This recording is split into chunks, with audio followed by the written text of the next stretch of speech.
تعالوا نحضر وجبة صحية وسريعة. مكونات بسيطة جدا. بحتاج حبتين ل3 حبات بطاطا نسلقهم على نار عالية مدة نصف ساعة.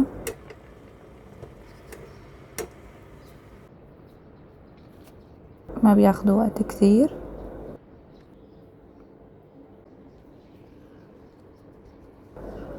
هيك كان شكلهم بعد ما استووا.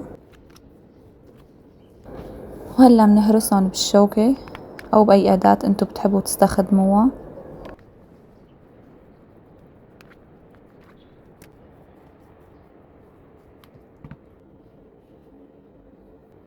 وهلا بنضيف ملعقتين كبار من كريمة الطبخ الحلوة اختيارية، وقطعتين من جبنة المثلثات كمان خطوة اختيارية، ومنحركن نمزجهم بالبطاطا كتير منيح.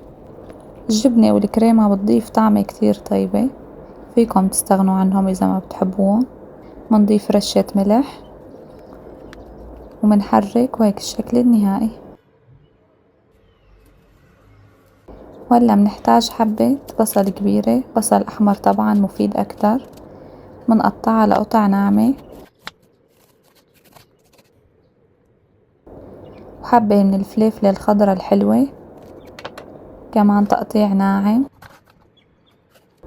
فيكن تستخدموا الألوان اللي انتو بتفضلوها.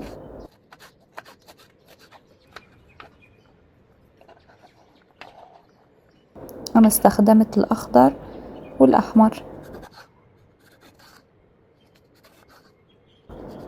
ما تنسوا تشتركوا بالقناة وتفعلوا زر الجرس. هيك بعد ما قطعنا الخضرة، هلا منبلش بصدور الدجاج مقطعتها لمكعبات ناعمة. ننزل على مقلاة ساخنة، مننشف السفن أول شي،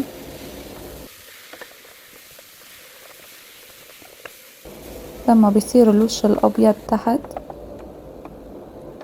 منحركن. هيك لازم يكون حجم السفن. بعدين بننزل بالزيت النباتي 2-3 ملاعق كبيرة. طبعا لسه في شوي من مية الدجاج ما بتركها تنشف.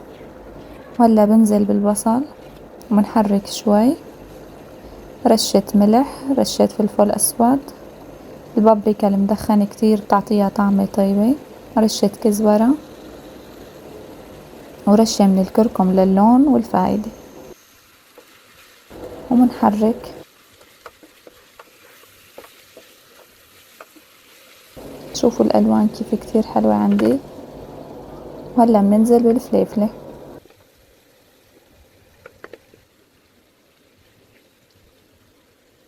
ومنحرك.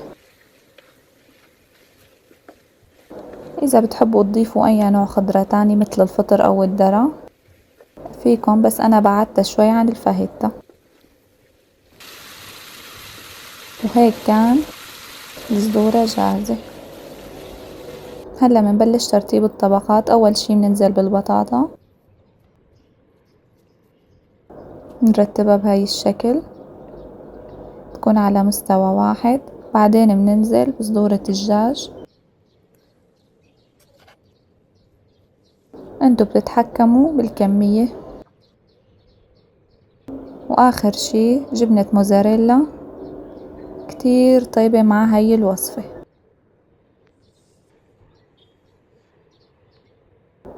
ورشة من الأوريجانو.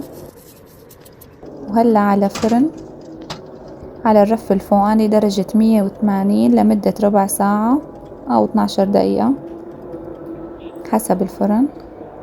شوفوا النتيجة النهائية ما شاء الله.